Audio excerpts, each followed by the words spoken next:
안녕하십니까. 저는 기독교 발전협의회 한명임 목사입니다. 앞에 이효영 목사님 말씀 은혜롭게 잘 들었습니다. 오늘 저와 함께 은혜 나눌 주제는 묵은 포도주와 새 포도주의 성경적 의미는 무엇인가입니다. 본문의 말씀 중에 이제 새 옷에서 한 조각을 찢어 낡은 옷에 붙이는 자가 없나니 만일 그렇게 하면 새 옷을 찢을 뿐이요 또 새 옷에서 찢은 조각이 낡은 것에 합하지 아니하리라 앞절에 나오죠. 이제 그러한 말씀처럼 우리가 이제 그 새로운 복음을 옛 복음과 섞지 않는다는 직역하면 이제 그러한 말씀이죠. 그래서 새 것은 새 것대로의 법칙과 도가 있고 옛 것은 옛 것대로의 법칙과 도가 있으므로 옛 것과 새 것을 분별하라는 말씀으로 보아야 합니다. 마태복음 13장 52절에 천국의 제자된 서기관마다 마치 옛 것과 새 것을 그 곳간에서 내오는 집주인과 같으니라 하는 말씀이 있죠. 이는 새 것은 좋고 옛 것은 나쁘다는 상대적인 개념보다는 시대마다 또는 개인마다 적용되는 말씀이 다르므로 법도를 잘 분별하여 때를 따라 양식을 내어오는 집주인과 같은 주인적인 삶을 우리가 살아야 함을 말씀하고 계십니다. 그러면 우리 함께 묵은 포도주와 새 포도주의 의미를 밝혀보도록 하겠습니다. 첫 번째로 보는 말씀은 물과 포도주를 보겠습니다. 예수님은 요한복음 2장 가나 혼인잔치에서 이제 돌 항아리 6에 물을 가득 채우게 해서 물이 포도주가 되게 해서 혼인잔치에 쓰도록 한 이적을 행하셨죠. 이제 그걸 그대로 보는 관점도 있지만 이제 그 자체의 의미를 다시 볼 수 있죠. 이제 앞에 말씀하셨던 것처럼 또 요한복음 4장 14절에는 수가성 여인을 만나서 전도하실 때 내가 주는 물을 마시는 자는 영원히 목마르지 아니하리니 내가 주는 물은 그 속에서 영생하도록 솟아나는 샘물이 되리라 하신 말씀이 있죠. 그러면 물이 포도주가 되게 하신 것과 물이 영생하도록 솟아나는 샘물이 되게 하는 말씀, 즉 물이나 포도주는 다 말씀을 나타내고 있는데 먼저 물로 표현된 말씀과 포도주로 표현된 말씀을 분별해 보아야 합니다. 물은 베드로전서 3장 21절에 물은 선한 양심이 하나님을 향하여 찾아가는 것이라고 하셨고 포도주는 요한복음 15장 포도나무 비유에서 나는 포도나무요 너희는 가지니 저가 내 안에 내가 저 안에 있으면 이 사람이 과실을 많이 맺나니 너희가 과실을 이제 지나서죠. 너희가 과실을 많이 맺으면 내 아버지께서 영광을 받을 것이요 라고 말씀하시죠. 그러면 많은 포도 열매들을 모아다가 한 곳에서 숙성시켜서 발효한 것이 포도주죠. 그러면 이미 포도주는 내 것, 네 것이 나누는 것이 아니라 한 덩어리가 돼서 온전한 하나 된 하나의 말씀을 의미합니다.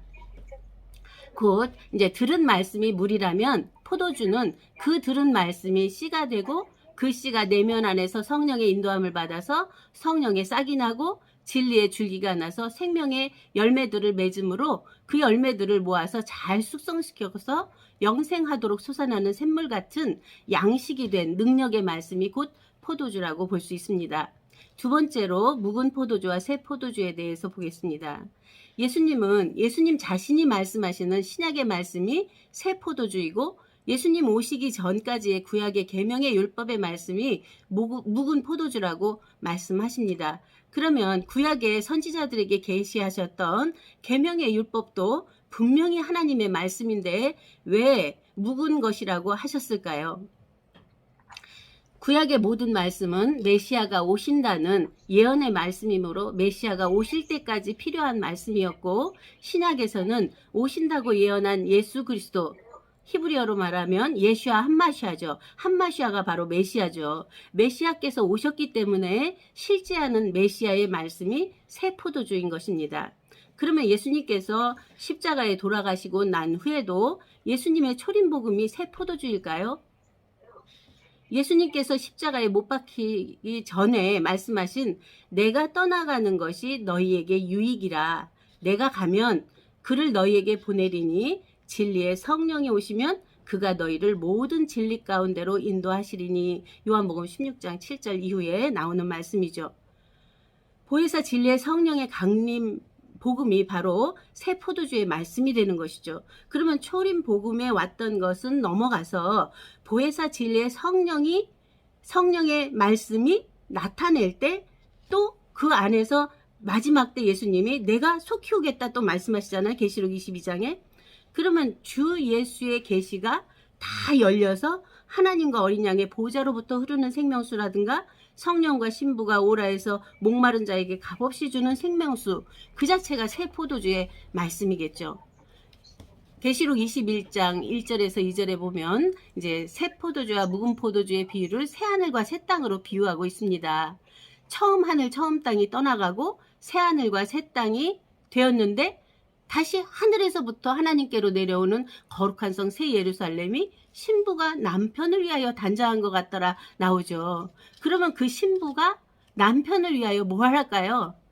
신랑 신부가 한 몸 되는 것은 아들을 낳는 것이죠. 아까 앞에서도 말씀하신 것처럼 새 생명을 낳는 것이죠. 그러면 우리들 안에 우리가 받는 바탕이 됐을 때는 신부인데 하나님의 생명의 말씀, 온전한 하나님의 온전함을 받아들이면 우리가 또 그 안에서 신랑과 신부가 만났기 때문에 새 생명의 아들이 낳는 거죠. 말씀이 나오는 거죠. 이제 이러한 비유죠. 성경은 보는 자의 상태와 차원과 수준과 가치 기준에 따라서 글자 그대로 보여질 수도 있고 그 성경의 글 안에 뜻을 깨달아 알 수도 있고 또한 계시되어 알 수도 있습니다. 계시된 안에서 영성의 뜻을 또 알 수도 있습니다. 더 나가서 말씀을 하는데 배워서 하는 말씀이 있고 계시된 자의 말씀이 있습니다. 더 나가면 계시를 받은 자의 말씀이 있고 직접 하나님께로 나온 자의 말씀이 있습니다. 또 나온 자 나온 자도 초림의 복음이 있고 강림의 복음이 있고 재림의 복음이 있는 것처럼 이렇게 무수한 과정이 있는 것을 이러한 것을 분별하지 못할 때 우리는 계속 과정에 머무를 수밖에 없습니다. 우리는 그리스도의 도의 초보를 버리고 완전한 데 나아가야 합니다.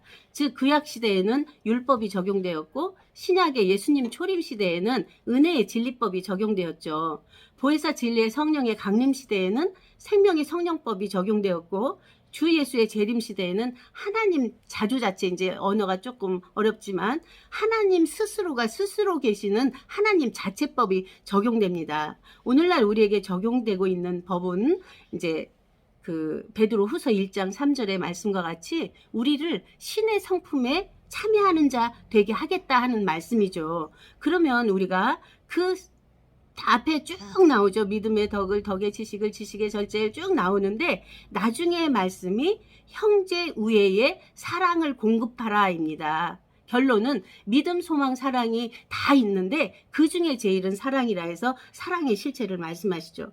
구약의 말씀은 자기 자신의 거듭나지 못한 육체에게 나인 육체에게 하시는 말씀으로 들을 수 있고 신약의 말씀은 거듭나야 할 나의 정신에게 영약의 말씀은 거듭난 영에게 생약의 말씀은 하나님께로 나은 자인 나에게 말씀을 적용해보고 이제 성약의 말씀은 우리들이 장성한 자가 돼서 장자들에게 주시는 말씀으로서 모든 선악을 분별하고 분별해서 생명과를 안으로 생명나무에 나아가는 그러한 실제적인 삶을 말씀하십니다. 그래서 우리들 자신이 자신 안에서 나를 새 창조, 새 부활, 새 자증하는 오늘날 곧 이때가 되어야 바로 우리가 신부 단장한 새 포도주를 새 부대에 담을 수 있는 우리가 됩니다. 세 번째로 보겠습니다. 새 포도주는 새 부대에 넣어야 할 것입니다.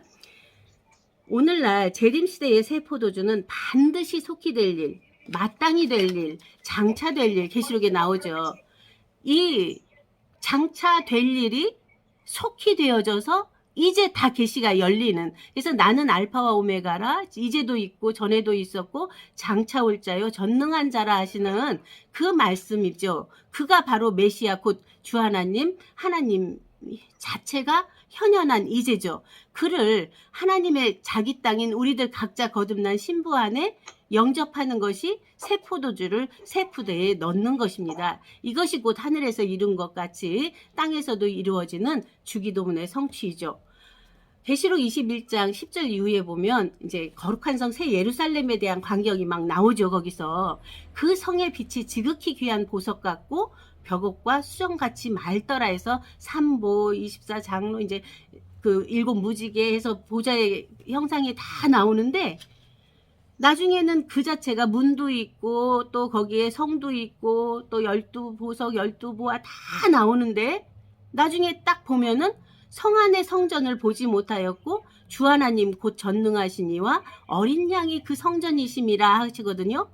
그리고 또 22절에 보면 다시 밤이 없겠고 등불과 햇빛이 쓸데없으니 이는 주 하나님이 저희에게 비추심이라 저희가 세세토록 왕노릇 하리로다.